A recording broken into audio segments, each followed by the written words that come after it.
G'day viewers, we're back again. It's been almost 2 years since we worked on the XY. I ran out of money, it happens, and parts. Took me a while hunting up some of them. One hard to get little piece, surprisingly, was the Y piece, the demister that comes off the heater box. Finally found one of those, been reconditioned. It went missing at the first panel beater I suffered my way through, but won't get into that again. So I think I've collected all the parts to finish the interior. I've started doing some of it, and I'll give you a quick update piece by piece on what I've done so far. Okay, so new driving lights. The old ones were a bit piecemeal. They were some XY, some XA ones that I'd swapped over the years and modified reflectors, but anyway, bought two brand new ones. What I hadn't realised was that in here are these little special little washers. They're a little dome shaped like a bevel washer. Now the hole in the light is 1/2 inch or thereabouts, and about a 5/16 bolt. I wondered why initially. It does make sense because it allows you to adjust the light this way and this way. The old lights that I took off, they'd been in the one place for that long that the washers had stuck to the casting, and I didn't even realise they were a separate part. But anyway, so that was number one. Like, they're not expensive. You'd think after you fork out for a full set of lights they'd give you the washers with them, but no, the washers either come separately or as a bolt kit. They come with a bolt. I made the washers. It only literally took me 10 minutes, if that, by the time I just found the appropriate size washer, used a socket and a little piece and a bolt on top, and pushed it into a dome shaped washer. Anyway, so that was one thing. I don't think there's anything new in the engine bay. Okay, so I've been trying to get all the dash and everything finished first before I put the column in. And I've pretty much got it how I want it. Now the radio, not an original super fringe. I didn't have one, and I don't use the radio that much anyway. But anyway, this one's one with a late model radio built behind that fascia, and you just drive it with remote control. I haven't connected that bit up yet. I'll just give you a quick look under the dash, see how much of a nightmare it is under there. Okay, so under the dash, we've got the back of the glove box area. It's a bit hard to film in here, but anyway, there's that late model radio I was telling you about. Now this is this Y piece that was missing. Rather hard to come by apparently for this model, from what I can gather. Anyway, turns out it goes in. I was a bit worried how well it was going to go in with the heater box already in place. Turns out it was pretty easy. That just bottom went in first, top slipped up on the two bolts up the top, and job's right.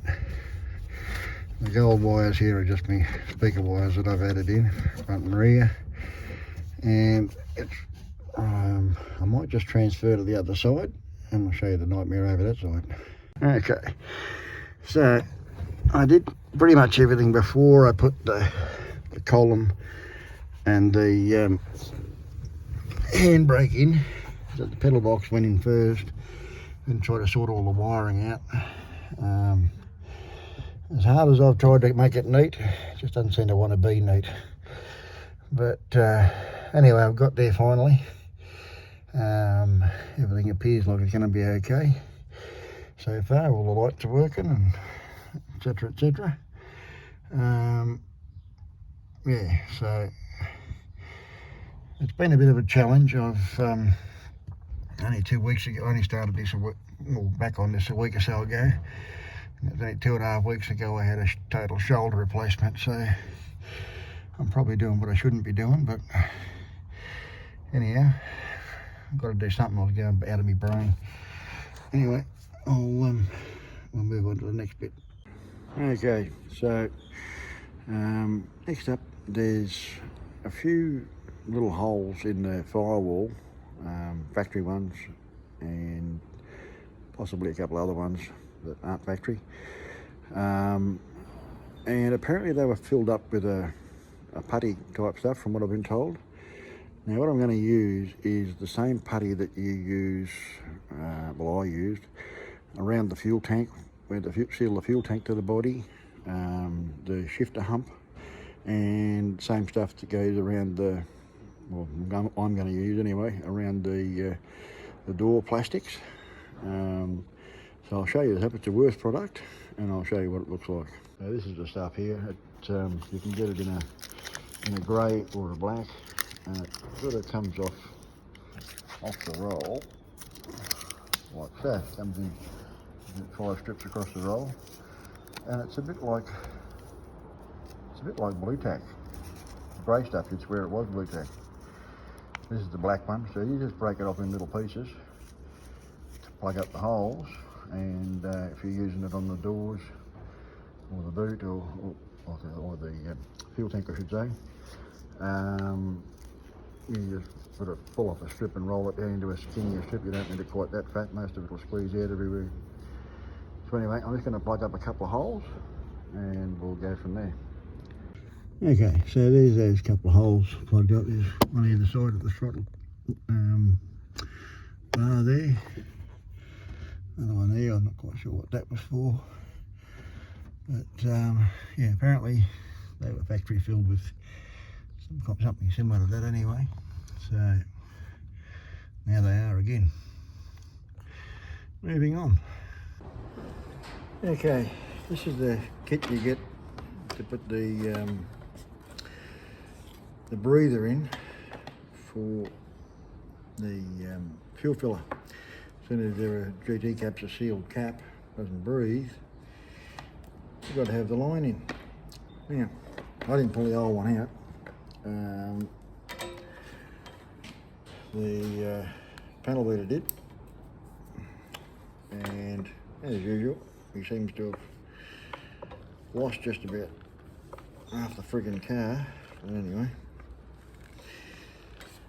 so I'll see if I can fumble my way through doing this. I'm a little bit short on strength in my left arm at the moment, so it's making life challenging, to say the least. But we'll get there. Okay, that's enough in there. Now you also get a little bung to braze into the, well, you need a little bung to braze into the fuel filler, which I've already done.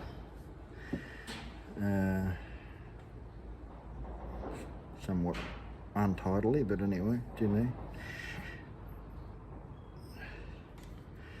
There's that. These things work pretty good, putting them on. You can use side cutters in a pinch, but anyway, that worked fairly well.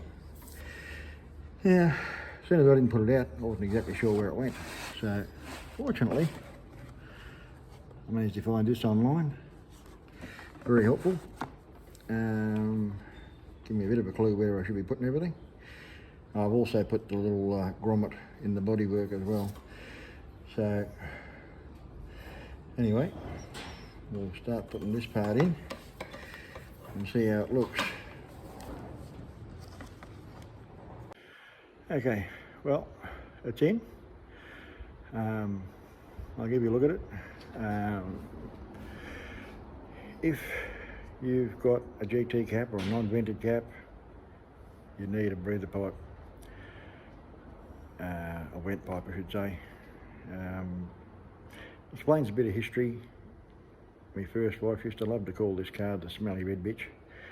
I don't know, I can't remember now if the pipe was actually not there, if it was just come out of the hole, because it goes into a a grommet through the bodywork. The grommet could have disintegrated, I don't know. It always had a fuel smell to it. It used to drive me crazy because I could never find it.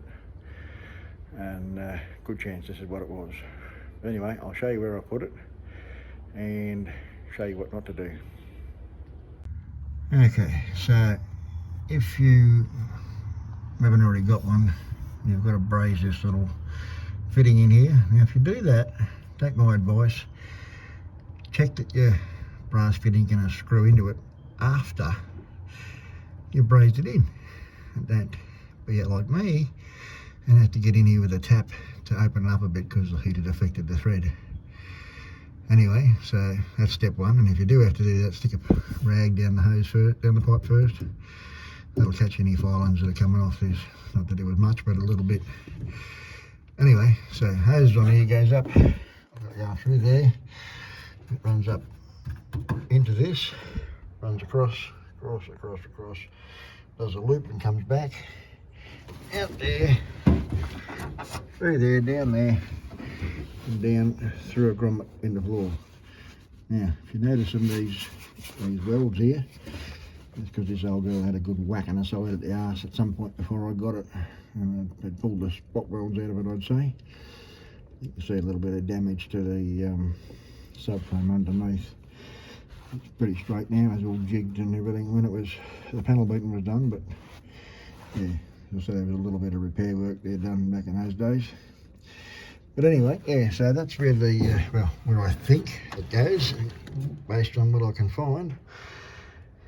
It's not something I've found much information on, but yeah, back up to there, now it'll breathe outside the car, and that's one less thing. Now, yeah, okay. While I'm in here, just a couple of little tips if you're silly enough to ever do anything like I've done here. When you first get the car back, all you can see is nice shiny paint. Looks great. Look in the less obvious spots, like maybe there, or maybe down in there. The places they forget to paint. It's not a huge deal, but it's irritating, especially when you've paid a bloody fortune for it. This took years to finally get done, and the last thing I wanted to do was send it back to them to wait for freaking longer to get shit fixed. If I picked up on it earlier in the piece, while they still had it, I would have made them fix it. But you know, the repair work was done over an hour's travel away. I would have had to freight it back and argue with them and all the rest of that crap, and then wait for it to get done, and it wasn't worth the aggravation. I'm not trying to build a concourse car, it's just done to how I'm happy with it. So, but still a little bit annoying at that, and there was a couple of others. If you're doing one of these, or a XA, XB, lay on the floor and with a light and look up into the A pillar, because you can see right up inside there, and all these models had an issue with rust. Now I'll show you a rough idea where it comes from, where it was. Yeah, I'm not pulling the guard off to try and show you where it is, but it's where the A pillar meets this bit, which meets this bit. There's about a 5-layer join in here. I don't think I can see it in here, but it's right up in there, where all the things come together. There's about 5 layers all joined in together, right? It's almost directly in line with the corner of there, so it's about here. It's a leak point. Water leaks in from here and here, and you get rust. And it shows up in a lot of times where the passenger getting wet feet. And a lot of people blame the heat event up there, which often that does rust out. But the thing you want to look for is, you can see up through here, and up there, and from up there you can actually see the bottom of that joint, and it rusts. Sometimes things get that bad with rust, it'll rust the bottom out of these. There's the A-pillar is a trap for water. There's only two tiny weeny little places for any water to get out down the bottom, just on a seam joined down here. I actually, before I put the guard back on, I drilled a quarter hole in there, just so any water that does happen to get in there, it can get out. It's not going to sit there. But anyway, yeah, just check those. Like, this has been through 2 panel beaters and a spray painter, all supposedly experienced. And when I was laying under here, when I first got it back, horrified to find signs of rust up in there. Like I say, I wasn't going to take it back. It wasn't bad enough to break through anywhere, so I just loaded it up with a ton of rust converter and fish oil to stop it getting any worse. But the problem, yeah, I don't think you can quite see it, but it's the problem area. It's just up in there, right up in here, where everything sort of gathers. It's a bit hard to get the light or anything in there, but anyway, something to be aware of.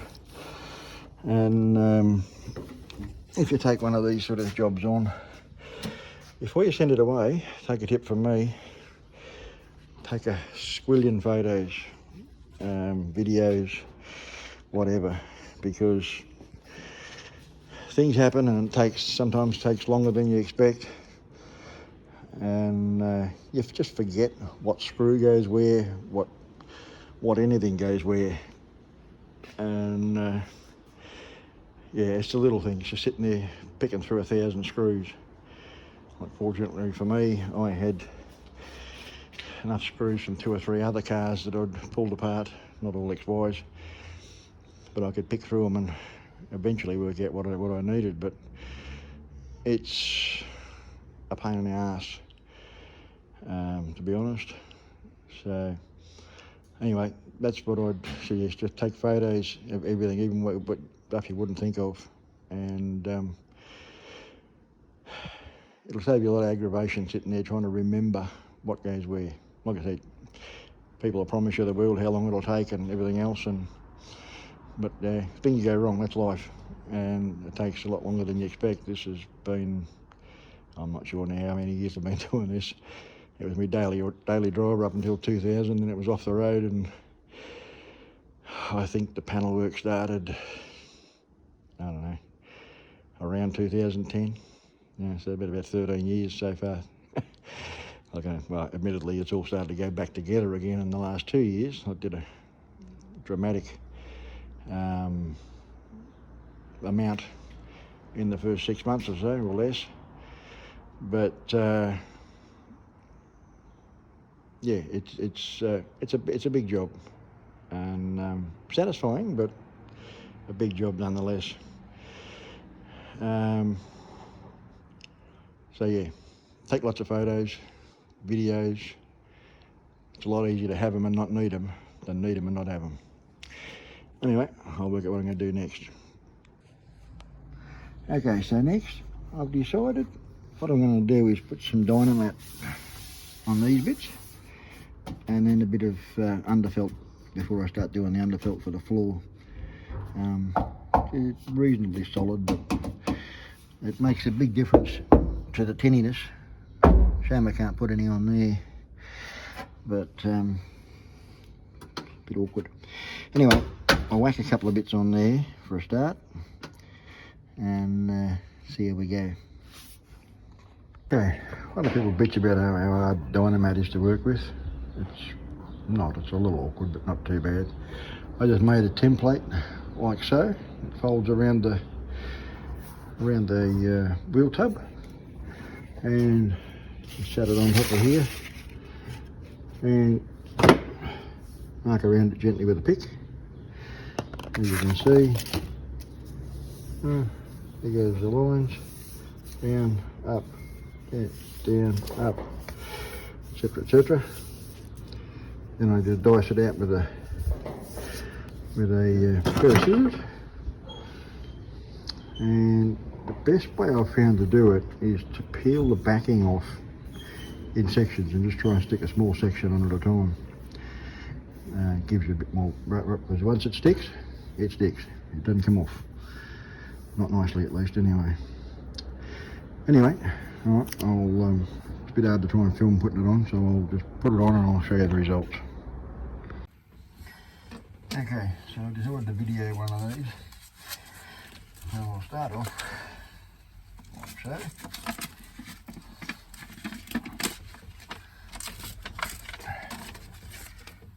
Now, when you use your template for the other side, don't forget to flip it over so you've got a mirror image. Otherwise, you get two that fit nicely for one side.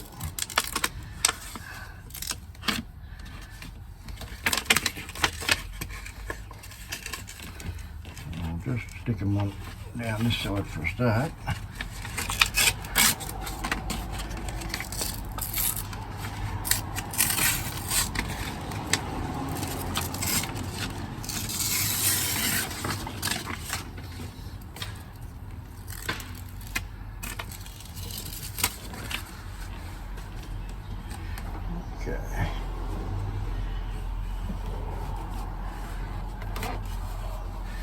Okay, so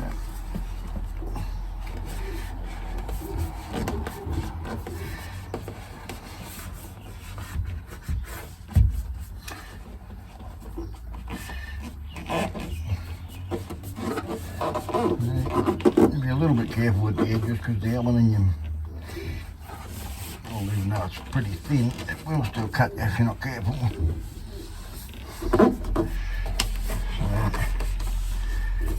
Done by hand for a start, and then go over it with the roller, pressing quite firmly and get it into the nooks and crannies.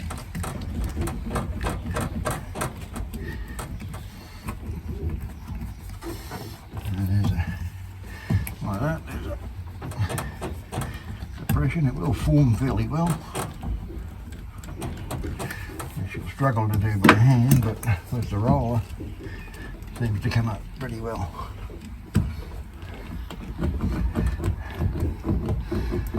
I didn't really have to put this on, but well, I had it, so why not?